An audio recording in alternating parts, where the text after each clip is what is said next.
Whispers from nowhere filled the halls of the old mansion. Raffaella heard them clearly, voices that belonged to no one alive. As darkness fell over Caterinni, the celebration turned into something else entirely, something ancient and unforgiving. In the autumn of 1922, as Greece was reeling from the aftermath of the Greco-Turkish War, the small coastal town of Caterinni held its breath in anticipation of what was meant to be the most lavish wedding of the year. Raffaella Samaras, a striking young woman with auburn hair that cascaded down her back like autumn leaves, stood before her mirror, adjusting the delicate pearl pins in her hair. At 25, she had waited longer than most women of her generation to marry. But Charalambos Sotiropoulos had been worth the wait, or so she had convinced herself. He was older, established, respected, and had survived the war with his fortune intact when so many others had returned broken or not at all. The age difference of nearly 20 years raised eyebrows, but the security he offered in these uncertain times silenced most critics. As she secured the last pin, her reflection revealed a woman whose emerald eyes held more resignation than joy. Outside her window, the October wind whispered through olive trees, carrying what sounded like warnings she chose to ignore. The wedding venue, an imposing stone mansion overlooking the Thermaic Gulf, had belonged to the Sotiropoulos family for generations. Its weathered facade told stories of prosperity and decline, of celebrations and mournings that had marked the family's history through the Ottoman occupation and into Greece's tumultuous independence. On this particular evening, lanterns illuminated the sprawling gardens, casting long shadows that seemed to dance with a life of their own. Inside, the ballroom had been transformed with garlands of white roses and olive branches, symbols of peace and prosperity that seemed almost ironic given the dark cloud of national defeat that hung over the country. Musicians tuned their instruments in the corner, preparing traditional wedding songs that would soon fill the air with bittersweet melodies of love and commitment. Raffaella's father, a merchant whose business had suffered greatly in the economic upheaval following the war, escorted her through the grand entrance. His pride was evident, though Raffaella could feel his hand trembling against hers. He had pushed for this match, seeing in Charalambos not just a husband for his daughter, but a lifeline for his failing business. "You look beautiful, my dear," he whispered, his voice catching. "He is a fortunate man." Raffaella squeezed his hand in response, unable to voice the complex emotions swirling within her. As they entered the ballroom, a hush fell over the gathered guests, all eyes turning to admire the bride in her ivory gown, a family heirloom altered to fit her slender frame. Charalambos stood waiting at the far end of the room, tall and imposing in his formal attire. His dark eyes, set deep in a face carved by experience and hardship, followed Raffaella's every move with an intensity that sent shivers down her spine. At 44, his black hair was streaked with silver at the temples, lending him an air of distinguished authority. When she reached him, he took her hand in his grip firm and possessive. "At last," he said, his voice low and resonant, "you are mine." The words, meant to be romantic, felt strangely ominous, hanging in the air between them like a pronouncement of fate rather than love. Subscribe to the channel and comment which city you're watching from. The Orthodox wedding ceremony proceeded with all the solemn ritual and tradition that had bound Greek couples for centuries. The priest, an elderly man with a flowing white beard, performed the blessing of the rings and the crowning of the couple with stephana, the wedding crowns connected by a ribbon that symbolized their union. Raffaella went through the motions in a daze, responding when required, moving as directed, all the while feeling as though she were watching herself from a distance.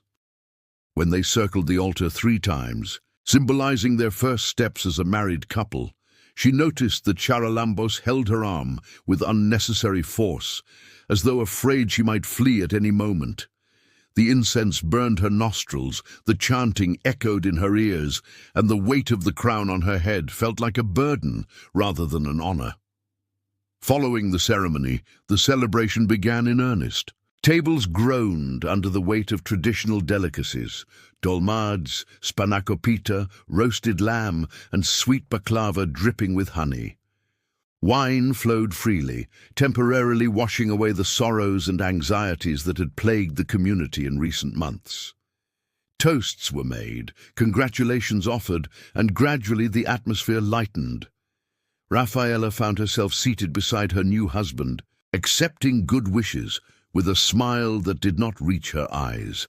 Charalambos, meanwhile, seemed oddly distracted, his gaze repeatedly drawn to the large, ornate clock that dominated one wall of the ballroom, as though waiting for a predetermined hour. As evening deepened into night, the musicians struck up a lively zimbekiko, and guests moved to clear space for dancing.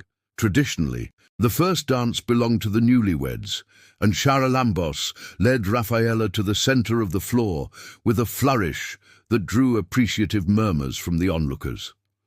To her surprise, he proved to be a skilled dancer, leading her through the steps with unexpected grace for a man of his stature. "You see, my dear," he whispered in her ear as they moved together, "we are well matched in more ways than you might have expected."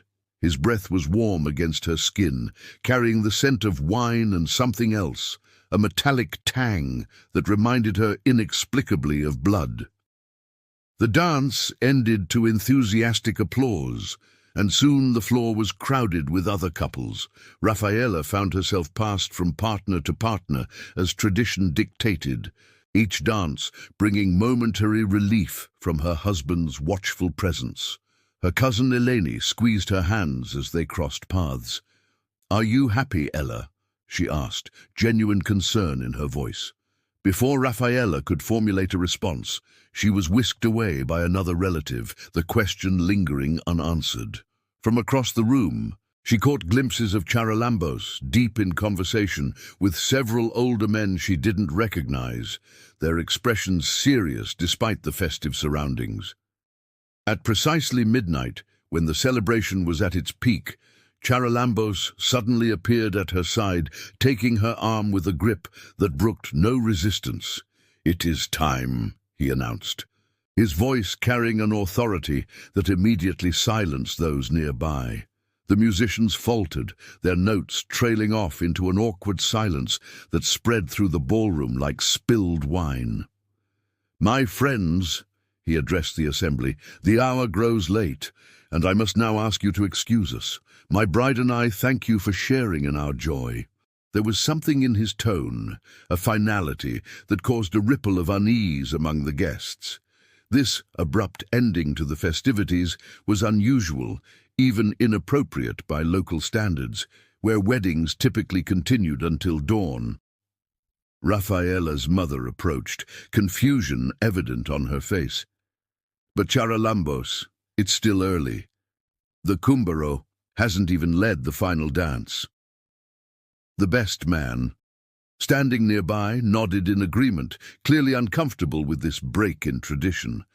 Charalambos merely smiled, a tight expression that never reached his eyes. "Some traditions must give way to new ones, mother," he replied, the familiar address sounding strangely like a dismissal. "And in my house we observe certain customs that cannot be delayed."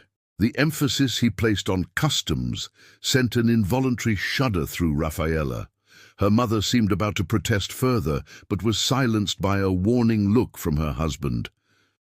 As the bewildered guests began reluctantly gathering their belongings, Charalambos guided, or rather propelled, Rafaela toward the grand staircase that led to the upper floors of the mansion. She glanced back over her shoulder at the scene below. Her family huddled in confused conversation, the musicians packing away their instruments, elderly relatives shaking their heads in disapproval. Her cousin Eleni caught her eye and made a small, helpless gesture that seemed to ask, "Are you all right?" Raffaella had no answer to give. As they ascended, she became acutely aware of the servants moving swiftly throughout the lower floor of the house. With a growing sense of dread, she realized they were methodically closing shutters, drawing curtains, and, most disturbingly, securing locks on every door and window. The sound of a heavy key turning in an ancient lock echoed through the now hushed mansion like the tolling of a funeral bell. The upper hallway of the Sotiropoulos mansion stretched before them like a dark throat, lined with portraits of stern-faced ancestors whose eyes seemed to follow Raffaella as Charalambos led her past. Oil lamps cast dancing shadows on the walls, transforming familiar objects into menacing silhouettes. The floorboards creaked beneath their feet, each sound amplified in the unnatural silence that had descended upon the house. The distant murmurs of departing guests gradually faded, replaced by the persistent ticking of a grandfather clock somewhere in the shadows. Raffaella became increasingly aware of her husband's hand on her arm, not guiding now, but restraining. When she attempted to slow her pace, his fingers tightened painfully, leaving her no choice but to match his stride. "Where are we going?" she finally asked, hating the tremor in her voice. "There's something I must show you," he replied without looking at her. "Something that has waited many years for this night." They passed several closed doors before reaching the end of the corridor, where a narrow spiral staircase wound upward into darkness. Charalambos retrieved a lamp from a wall sconce and gestured for Raffaella to precede him. The stairs were steep and worn, the stone steps polished by generations of footfalls. As they climbed, the air grew noticeably colder, carrying the musty scent of disuse and something else. A sweet, cloying odor that reminded Raffaella of the flowers that grew on graves in the local cemetery. The staircase seemed to go on much longer than the exterior of the house would suggest possible, corkscrewing upward until Raffaella's legs ached and her breath came in short gasps. Just as she was about to protest that they must surely have reached the roof, the stairs terminated at a heavy wooden door, reinforced with bands of tarnished iron. Charalambos reached around her to insert a large, ornate key into the lock. The mechanism turned with a groan of protest, as though rarely used. "Few have seen what lies beyond," he said, his voice taking on a reverent quality that she hadn't heard from him before. "This room has been sealed for decades, opened only on nights like this." Before she could ask what he meant by nights like this, he pushed the door open, revealing a circular chamber that occupied what must have been a hidden turret of the mansion. The room was illuminated solely by moonlight, streaming through a domed glass ceiling, bathing everything in an ethereal silver glow. In the center stood a stone altar, its surface carved with symbols Raffaella didn't recognize, surrounded by a circle of 12 high-backed chairs arranged like sentinels. "Welcome to the heart of my home," Charalambos announced, ushering her inside with unexpected gentleness. "This has been the sanctum of the Sotiropoulos family since before the Ottomans claimed these lands." He moved about the room, lighting candles placed in wall sconces, each flame throwing long shadows across the floor. Raffaella remained rooted near the door, her instincts screaming at her to flee, though she knew there was nowhere to go in a house whose exits had been systematically sealed. The walls of the chamber were covered in faded frescoes, depicting scenes she struggled to comprehend. Figures in archaic dress, performing rituals around similar altars, celestial events painted in gold leaf, and recurring images of a woman with her arms outstretched, surrounded by 12 men in postures of worship. Subscribe to the channel and comment which city you're watching from. "What is this place?" Raffaella finally managed, her voice barely above a whisper. Charalambos turned to her, his face transformed by the candlelight into something almost unfamiliar, younger somehow, but with eyes that seemed to hold centuries of knowledge. This, my bride, is where the old ways are preserved. When Christianity came to these shores, most abandoned the ancient practices, but some families, important families, were entrusted with keeping certain traditions alive. He approached her slowly, as one might a frightened animal. The Sotiropoulos name is recent, adopted during Ottoman times for convenience. Our true lineage extends back to priests who served in temples, long since reduced to ruins and footnotes in history books. Rafaela's mind raced to make sense of his words, to connect them with the strange room and the even stranger behavior that had marked the evening. "I don't understand what this has to do with our wedding," she said, attempting to keep her voice steady. "Why did you end the celebration so abruptly? Why lock the doors?" Charalambos smiled, an expression that chilled her more than any frown could have. "Because tonight is special, Rafaela, not just because of our union, though that is part of it. Tonight, the stars align in a configuration that occurs only once every 77 years. The last time was in 1845, when my grandfather brought his bride to this very room." He gestured toward one of the frescoes, where Rafaela now noticed a date inscribed beneath a scene of celestial alignment. "For generations, the men of my family have served as caretakers of knowledge that predates the Parthenon." Charalambos continued, moving to a cabinet built into the wall. From it, he withdrew an ancient-looking volume, bound in what appeared to be leather, its cover unmarked by title or author. "We have waited, watched, and prepared for nights when the veil between worlds grows thin." He opened the book carefully, its pages crackling with age. Covered in text, written in a script Rafaela didn't recognize, interspersed with diagrams of astronomical bodies. "Tonight is such a night, and you, my dear, are the final element required for the ritual." A cold dread settled in Rafaela's stomach at his words. "What ritual?" she asked, backing away until she felt the door against her shoulders. To her dismay, she discovered it had somehow locked behind them. Charalambos didn't immediately answer, instead moving to the altar where he began arranging items he'd retrieved from the cabinet: a silver bowl, several small bottles containing liquids of various colors, bundles of dried herbs, and what appeared to be a ceremonial dagger with a blade that gleamed oddly blue in the candlelight. "Every 7 decades, we have the opportunity to commune with those who came before," he finally said, his voice taking on the cadence of recitation. "Those who were driven underground or across the sea, those who possessed wisdom beyond mortal understanding." "I want to leave," Rafaela stated firmly, her initial fear giving way to anger. "This is madness, Charalambos. Open that door immediately." He looked up from his preparations, regarding her with an expression that mixed pity with determination. "That isn't possible, Rafaela. You were chosen for this honor long before today. Did you never wonder why a man of my position would seek the hand of a merchant's daughter from a family of declining fortune?" The casual cruelty of the question struck her like a physical blow. "Your father didn't push for this match, as you believe. I sought him out after I saw you at the Easter service last year. Your eyes, Rafaela. They're the exact shade of green described in the texts, the exact shade possessed by every woman who has stood in this room on nights like this throughout our family's history."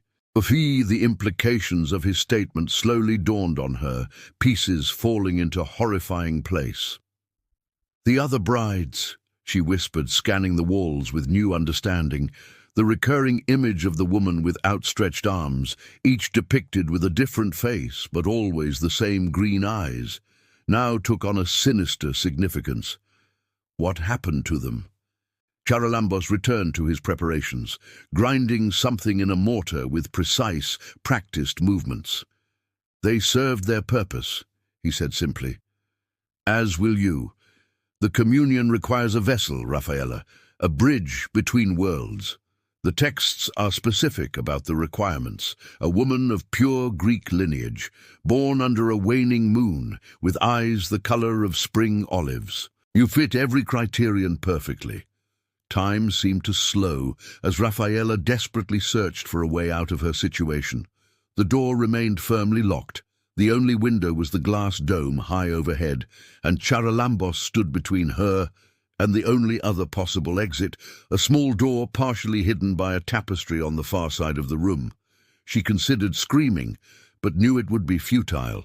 The thickness of the walls and the distance from the ground floor would ensure no one heard her, assuming anyone remained in the house at all.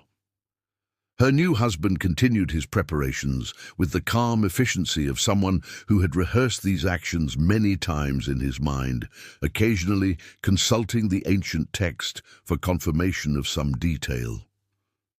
Outside the glass dome, clouds had begun to gather, obscuring the moon and stars that had illuminated the room earlier.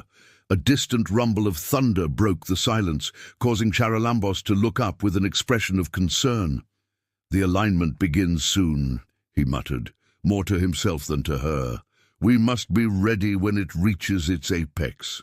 He stepped away from the altar and approached Raffaella with determined strides. She pressed herself against the door, but there was nowhere to retreat. "Your wedding dress," he said, "you must change.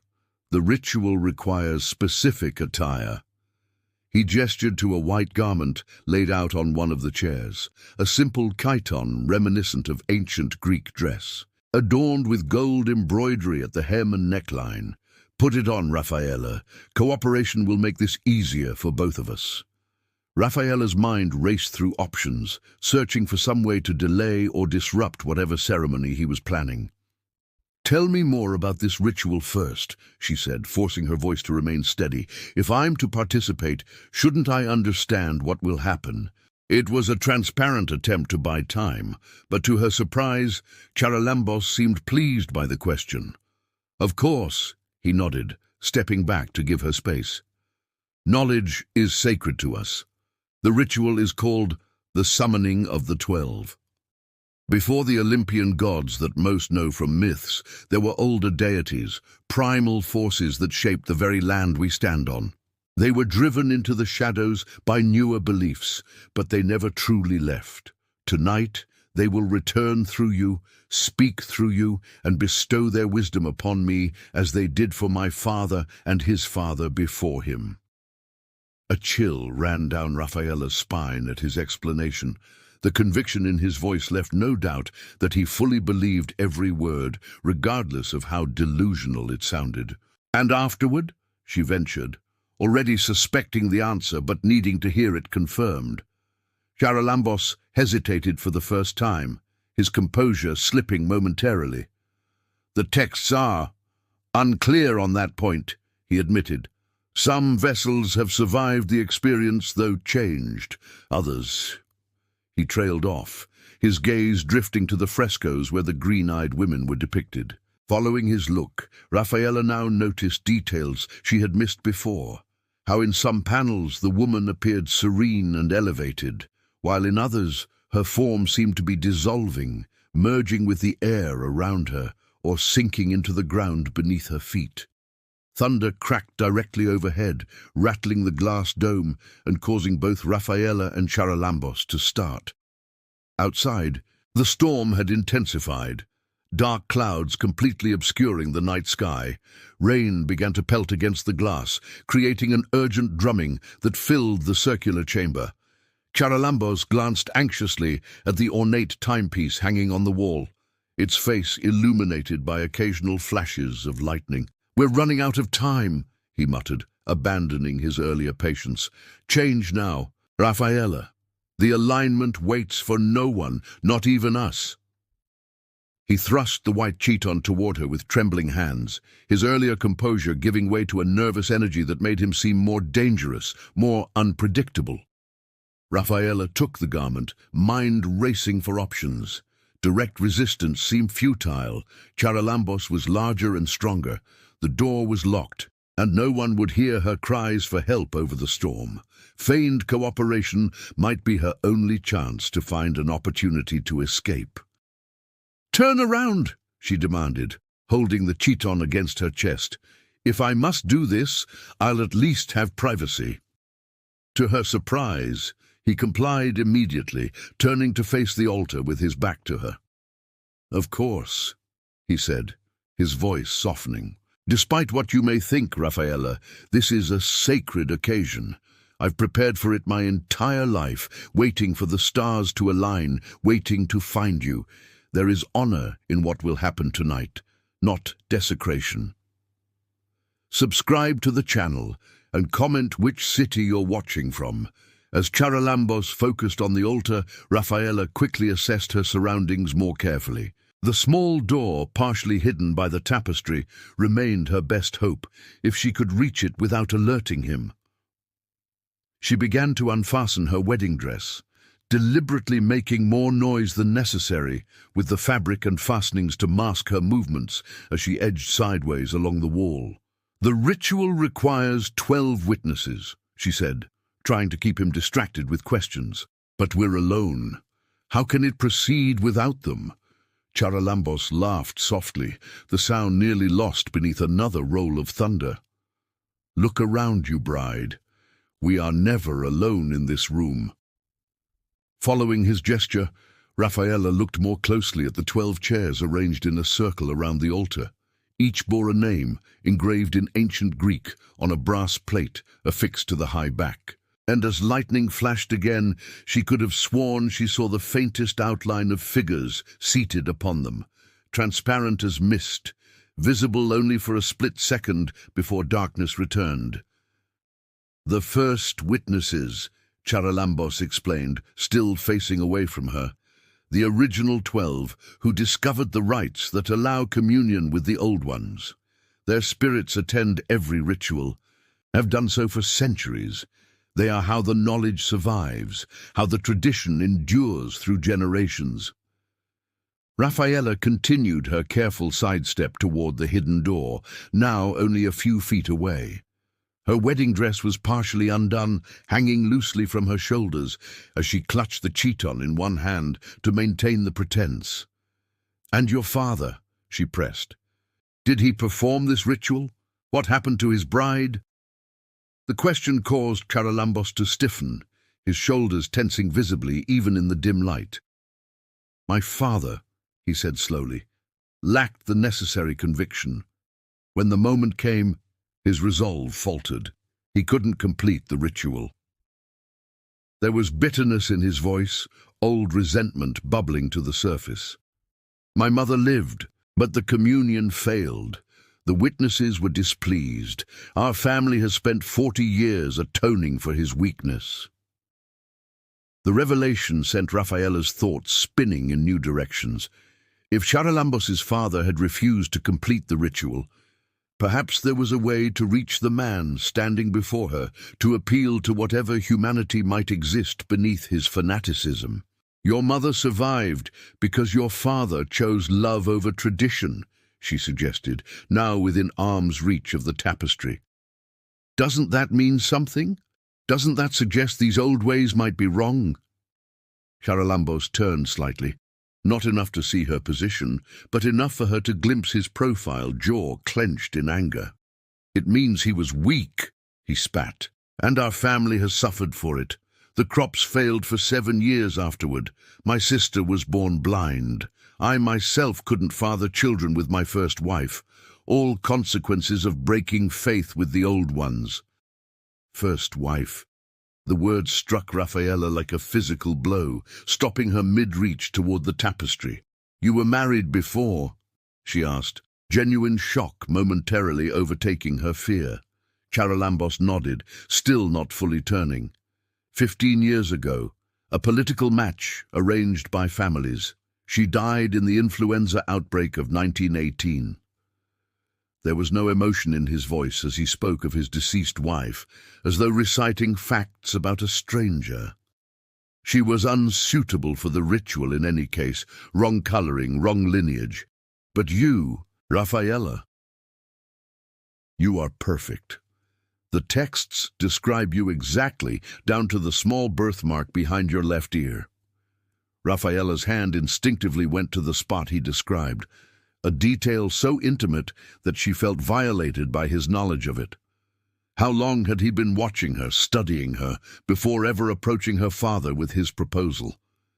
The thought made her skin crawl. But it also hardened her resolve.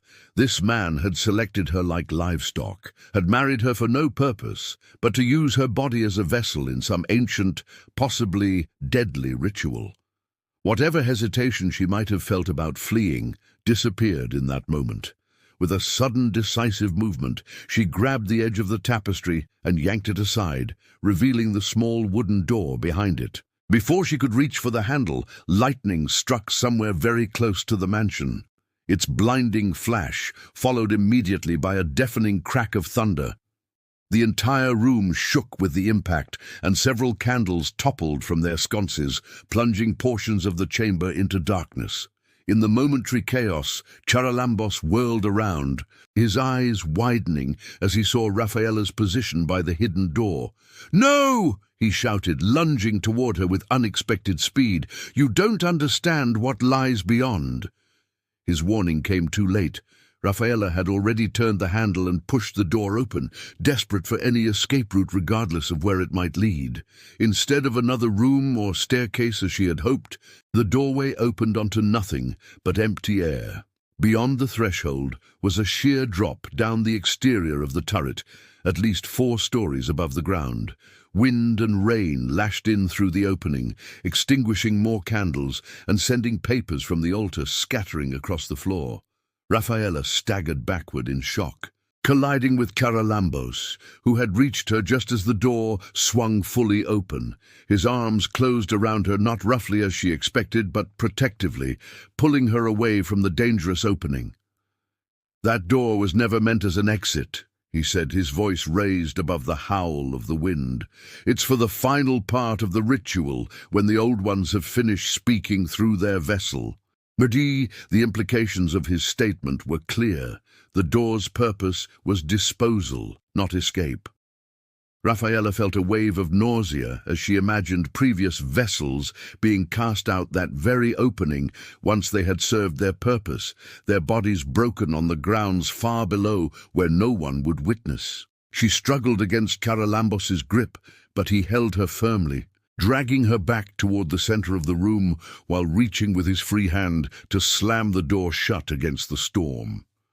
The sudden cessation of wind created an eerie quiet, broken only by their ragged breathing and the continued drumming of rain against the glass dome overhead.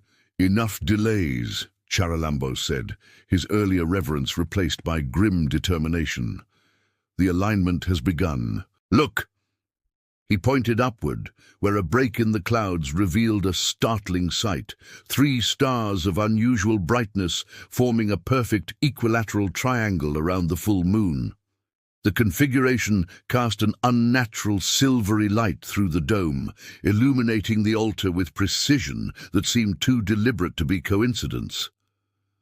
"The Watcher's Triangle," he continued, voice filled with awe. "It forms for less than an hour, once every 77 years. We must begin now." He thrust the chiton into Rafaela's hands once more. "Put it on, or I will do it for you." Recognizing the futility of physical resistance and with her escape route proven impossible, Rafaela's mind turned to other possibilities. If she couldn't flee, perhaps she could subvert the ritual itself, find some way to disrupt whatever ceremony Charalambos had planned. "I'll change," she conceded, noting how his posture relaxed slightly at her apparent compliance. "But first, tell me what I must do during this ritual. If I'm to be a vessel, I should know what's expected of me." The request seemed reasonable enough that Charalambos nodded, though he maintained his grip on her arm as he led her back toward the altar. "You will lie there." He indicated the stone surface, which Rafaela now saw was carved with a slight depression in the shape of a human form. "I will anoint you with oils prepared according to the ancient formulas. then recite the invocations from the text. When the alignment reaches its apex, he glanced up at the celestial triangle visible through the dome. The old ones will enter through you. You may experience discomfort during the transition. Some vessels have described it as being filled with liquid fire, others as having their thoughts pushed aside by countless foreign minds. But once the communion begins, you will feel nothing. Your consciousness will be suspended while they speak through your lips. The clinical way he described what sounded like an agonizing possession made Rafaela shudder. "And after they've spoken, what happens then?" she asked, though she already suspected the answer based on the purpose of the door she had discovered. Charalambos busied himself with the items on the altar, avoiding her gaze. "That depends on the vessel's strength," he replied evasively. "Some have survived with their minds intact, others, the strain proved too great. But it is an honor either way, Rafaela. Few mortals ever serve as conduits for such ancient wisdom." His attempt at reassurance only confirmed her worst fears. This ritual could kill her or leave her mind shattered beyond repair. While Charalambos arranged various bottles and implements on the altar, Rafaela noticed something that gave her pause: a familiar silver flask lying among his ritual tools. It was identical to one she had seen him drink from throughout their courtship and earlier that evening at the wedding feast. Recalling his strange behavior, the metallic scent on his breath, and his increasing agitation as the night progressed, a possibility occurred to her. What if the ritual itself wasn't the only danger? What if Charalambos's absolute conviction, his visions of witnesses in empty chairs, his belief in ancient deities, stemmed not from genuine spiritual connection, but from something far more mundane, like the contents of that flask? "Before we begin," she said, forcing her voice to sound soft, even eager, "shouldn't we both prepare ourselves? You've offered me no wine, no ceremonial drink. Surely the bridegroom partakes along with the vessel." Her question seemed to catch Charalambos off guard. He looked up from his preparations, brow furrowed in confusion. "The texts mention no such requirement," he said slowly. "The vessel must be pure, untainted by wine or other spirits that might interfere with the communion." Rafaela gestured toward the silver flask. "Yet you've been drinking all evening. I can smell it on your breath even now. What is it that gives you the strength to perform such an important ritual while denying the same to me?" Her words struck a nerve. She could see it in the way Charalambos's expression shifted from confusion to defensiveness. "This is different," he insisted, hand moving protectively toward the flask. "It's a family tradition, a tonic passed down through generations, prepared with herbs that sharpen the mind and strengthen resolve. My father lacked the courage to complete the ritual because he refused to drink it. I will not make the same mistake." The admission confirmed Rafaela's suspicion. Whatever was in that flask had likely been influencing Charalambos's behavior, perhaps even fueling the delusions about ancient deities and spiritual witnesses. "Let me taste it," Rafaela said, forcing a smile she didn't feel. "If it gives strength and clarity, wouldn't that make me a better vessel? Shouldn't I be at my strongest to receive these old ones you speak of?" She took a step closer to the altar where the flask lay, maintaining eye contact with Charalambos to keep his attention on her face rather than her movements. His expression showed internal conflict. The ritual demanded purity from the vessel, yet her logic appealed to his desire for a successful communion where his father had failed. "A small sip, perhaps," he finally conceded, reaching for the flask. "The tonic is potent, but a taste might indeed prepare you for what's to come." Charalambos uncapped the flask and held it out, but kept his grip firm as Rafaela reached for it. "Only a sip," he cautioned. "Too much could overwhelm someone unaccustomed to its effects." The liquid inside gave off a pungent odor, sharp and herbal, with underlying notes that reminded Raffaella of medications from the new hospital in Caterinni. She brought it to her lips and pretended to take a small taste, while actually keeping her mouth firmly closed. As she handed it back, she feigned a slight shudder and blinked rapidly, as though experiencing an immediate effect. "It's strong," she murmured, swaying slightly for effect. "I feel different already." Subscribe to the channel and comment which city you're watching from. Her performance seemed to satisfy Charalambos, who nodded approvingly and returned the flask to its place among the ritual implements. "Now, change," he instructed, turning back to the ancient text spread open on a separate table. "The alignment approaches its peak." Raffaella moved behind one of the high-backed chairs, using it as minimal cover while she removed her wedding dress and slipped the chiton over her head. The ancient-style garment was surprisingly comfortable, the fabric light and soft against her skin. Under different circumstances, she might have appreciated its craftsmanship, the delicate goldwork at the hems, the precise pleating that fell in graceful lines from shoulder to ankle. But knowing its purpose, she could only see it as a shroud. While changing, she kept her eyes on Charalambos, who had become increasingly agitated as he consulted the text.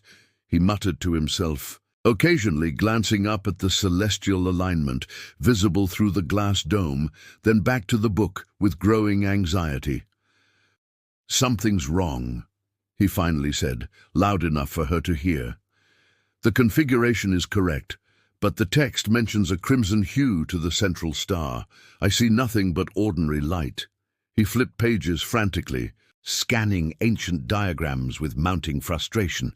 Perhaps an error in translation, or an observational detail lost through generations of copying. Seizing on his moment of doubt, Raffaella approached cautiously. "Maybe it's a sign," she suggested, keeping her voice gentle. "Perhaps the old ones don't wish to be summoned tonight." Charalambos looked up sharply, his eyes narrowing with suspicion at her words. "No," he said firmly, "they must come. Everything is prepared. My father's failure will not be repeated." He reached again for the silver flask, taking a long drink that left him gasping slightly, eyes watering from its potency. Whatever concoction it contained, Raffaella was increasingly certain it was some form of drug or hallucinogen, fueling his delusions and erratic behavior. Outside, the storm intensified again, lightning flashing with increasing frequency. One particularly violent crack sent a spiderweb of fissures across one section of the glass dome, allowing rain to drip onto the floor near the altar. Charalambos either didn't notice or chose to ignore this development, his attention fixed on the ritual preparations with manic intensity. He began arranging small oil lamps in a precise pattern around the altar, muttering incantations in what sounded like ancient Greek as he lit each one. The combined flames created a warm, golden glow that contrasted eerily with the silver moonlight streaming through the dome. "Come," he commanded, beckoning Raffaella toward the altar. "Lie down. The time approaches." When she hesitated, he moved toward her with determined strides. "Don't make me force you, Raffaella. It will be easier for both of us if you cooperate." His hand moved to his belt, where the ceremonial dagger hung in an ornate sheath. The implicit threat was clear. He would complete this ritual by any means necessary. Raffaella took a deep breath and made a swift decision. Direct confrontation would likely end badly. Her only hope was to continue feigning compliance while looking for an opportunity to disable him or escape. She approached the altar slowly, every instinct screaming at her to run, despite knowing there was nowhere to go. The stone surface was cold against her skin as she lay down in the human-shaped depression. It fit her form with unsettling precision, as though carved specifically for her measurements. Charalambos nodded approvingly and began the ritual in earnest, chanting in that same ancient tongue while using a brush to paint symbols on her forehead palms. and over her heart with a dark liquid that smelled of earth and iron. The substance dried quickly, tightening on her skin like a mask. As Charalambos continued his preparations, moving around the altar with practiced motions, Rafaela noticed that his movements were becoming slightly erratic. His hands trembled more visibly. His speech occasionally slurred between perfectly articulated phrases of the ancient language. The effects of whatever he had been drinking from the flask were intensifying, perhaps exacerbated by stress and the lateness of the hour. He reached for a small crystal vial containing amber liquid and removed its stopper, the sharp medicinal scent making Rafaela's eyes water even from her position on the altar. "This oil," he explained, voice now taking on a dreamy quality, "was pressed from plants that no longer exist in this world, preserved through centuries for exactly this purpose. When applied to the vessel's lips, it opens the pathways between worlds."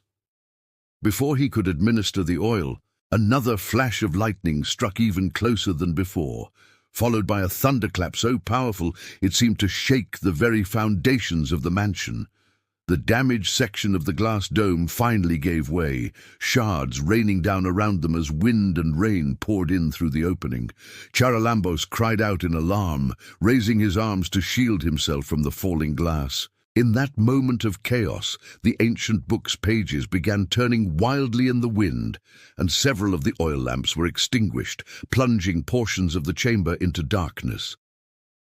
Rafaela seized her opportunity, rolling off the altar and away from Charalambos. In the confusion, she managed to grab the silver flask from where it lay among the scattered ritual implements. If her suspicions were correct, it contained whatever substance had been fueling his delusions. Perhaps if she disposed of it, reason might penetrate his fanaticism. She uncapped it and upended its contents onto the floor, the dark liquid spreading across the ancient stones like spilled blood.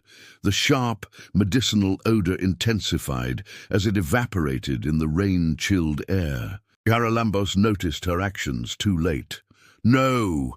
he cried, lunging toward her with unexpected speed, despite his increasingly impaired state. "Do you realize what you've done?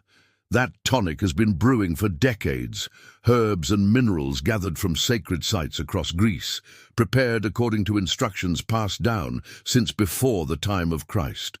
He fell to his knees beside the spreading puddle, attempting futilely to gather some of the liquid back into the flask. The desperation in his actions confirmed Rafaela's suspicions. Whatever this tonic was, it held power over him far beyond ordinary drink. "It's poison, Charalambos," she said firmly, backing away from him. "It's been clouding your mind, making you believe in witnesses that aren't there, in ancient deities that don't exist. Look around you. There's no one here but us. No spirits in those chairs, no gods waiting to possess me. Just a storm, and a man driven to madness by whatever brew your family has been passing down through generations." Her words seemed to strike him physically. He flinched as though slapped, looking around the chamber with suddenly uncertain eyes. For a moment, doubt flickered across his features as he scanned the empty chairs arranged in their circle. The storm continued to rage, wind whipping through the broken dome and sending the remaining candles into wild dances that transformed the shadows on the walls from moment to moment. In that shifting light, it might have been easy to imagine shapes and figures where none existed. "They were here," Charalambos insisted, but his voice had lost its earlier conviction. "I saw them. I've always seen them since I was a boy, and my father first brought me to this room."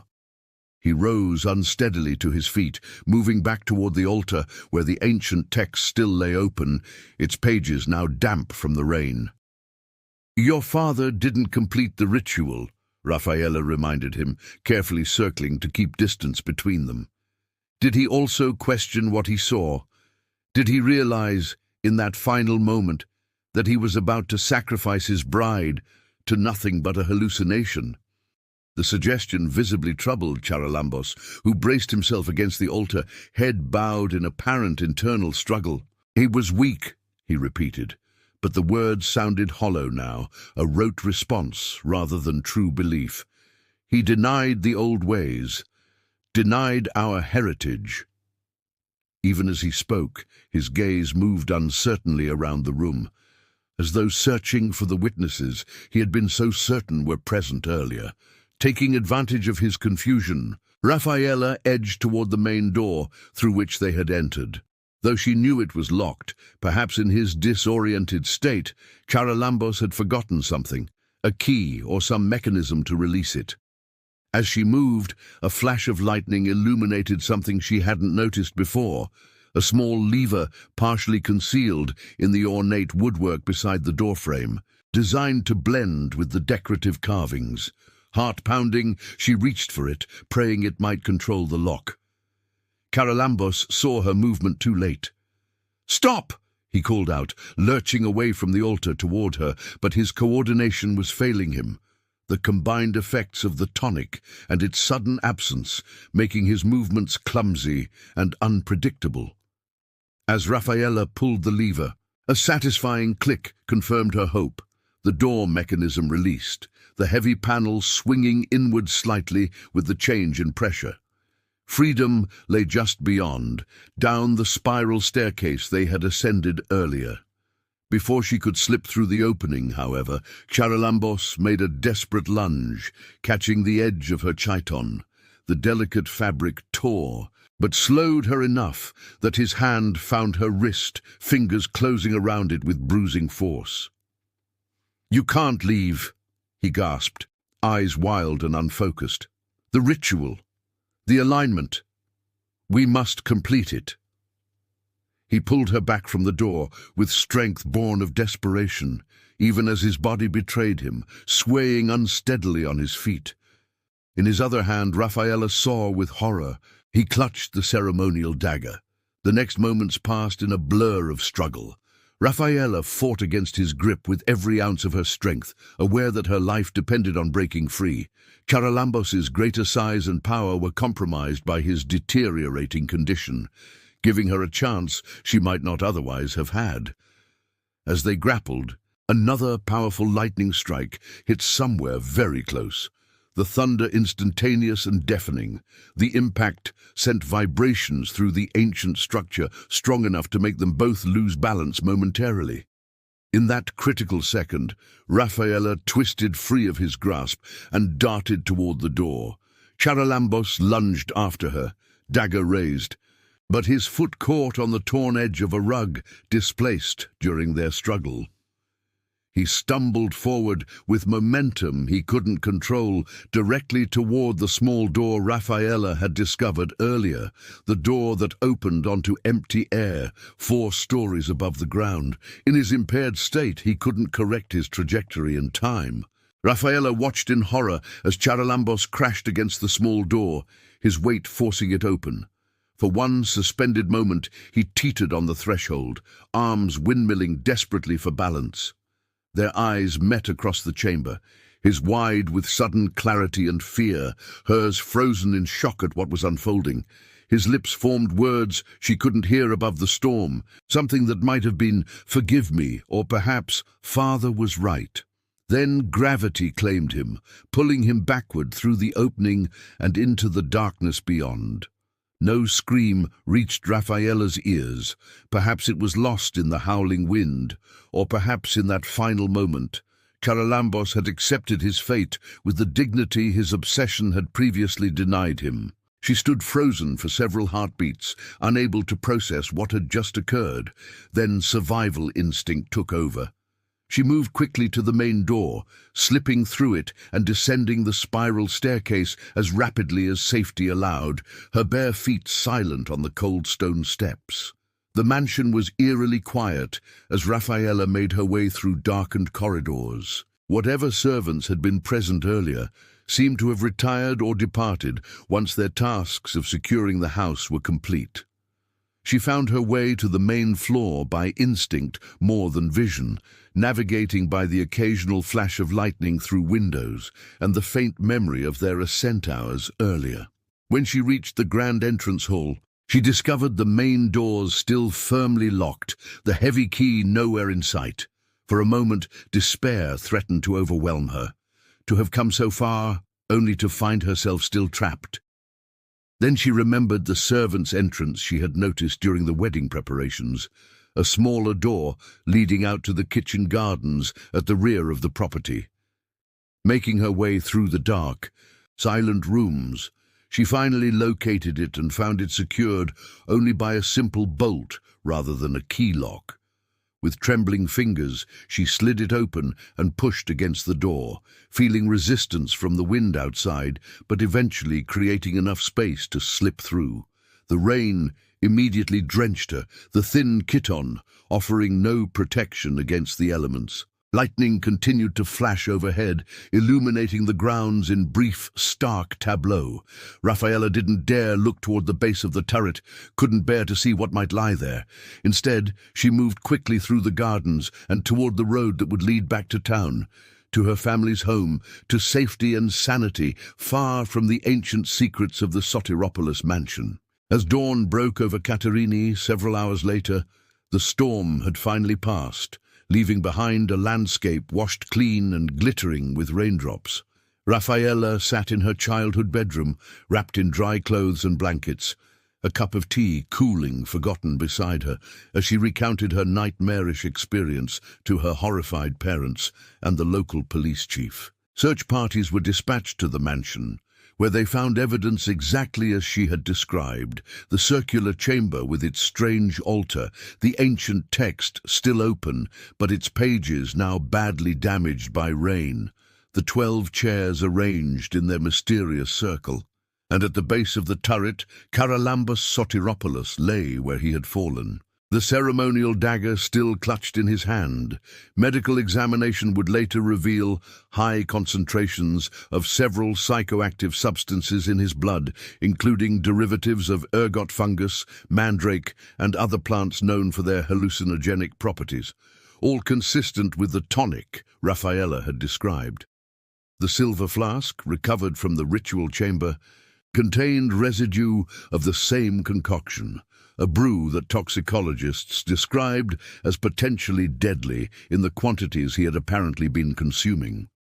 In the days that followed, as Κατερίνη buzzed with rumors and speculation about the tragic events at the Sotiropolis mansion, a visitor arrived seeking Rafaela, an elderly woman who introduced herself as Charalambos's mother. Despite her family's protective objections, Rafaela agreed to speak with her privately.